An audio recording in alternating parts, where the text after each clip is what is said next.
Morning, everyone. I was just reading this and I thought might as well do a dramatic reading because this is a beautiful moment in history. Good morning. Today we explain the dramatic end of the Assad regime in Syria. We're also covering Notre Dame. Okay. Now what we're focusing on this picture right here. A victory for the people. Damascus has fallen.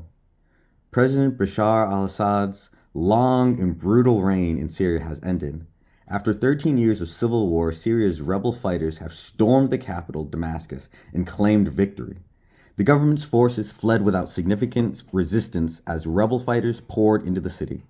Assad resigned and left Syria, Russia said, but his location could not be confirmed.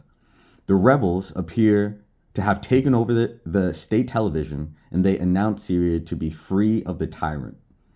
The country's prime minister, who remains in Damascus, said he would work on a transition government.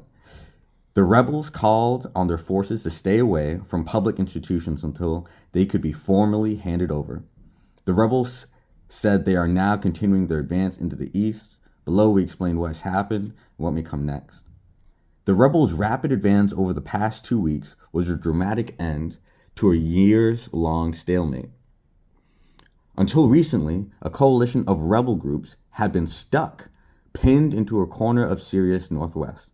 Then they blazed through the country and took its major cities, including Aleppo, Hama, and Homs. They freed people inside many of the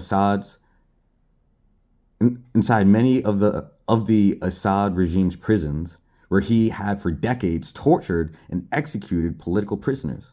This weekend, the rebels poured into Damascus. As rebels entered the city, Syrian government troops reportedly peeled off their uniforms and fled their posts. Gunfire sounded in the city overnight as the rebels celebrated, witnesses said. People left their homes to join them. Residents stomped, burning images of Assad, and attempted to topple a statue of his father. The Assad family has ruled Syria for 5 decades. They were unsuccessful in taking down the statue, but left a trash can on its head. As some celebrated, others mourned all they had lost during years of war. No one should shed any tears over the end of the Assad regime. Daniel Shapiro, the U.S. Deputy Assistant Secretary of Defense for the Middle East, said. What comes next? It's unclear how the rebels' victory could reshape the Middle East. Syria's neighbors are bracing for instability.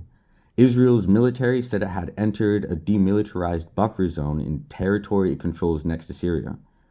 Iraq has secured its border with Syria, according to the official Iraqi news agency.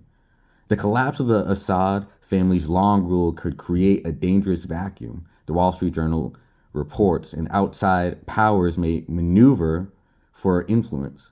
Assad contained rebel forces for more than a decade with Iranian and Russian backing. But in recent days, Iran and Russia withheld significant military support.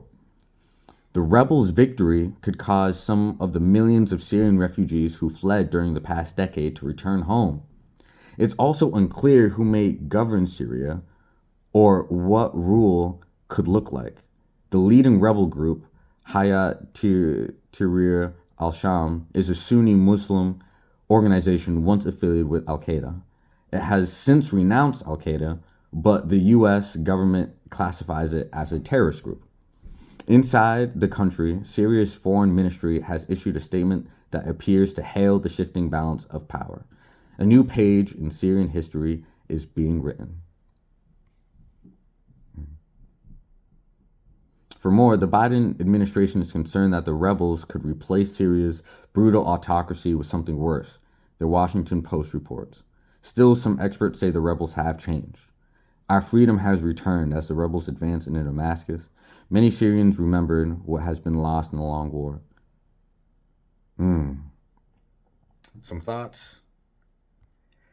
I think that's a beautiful ending to a long reign of tyranny, a win for the people, and I'm excited to see what change the people are able to bring to their country. I'm excited for the refugees that hopefully can return home and for the families that can be reunited. And let's continue to fight for peace and unity. Peace.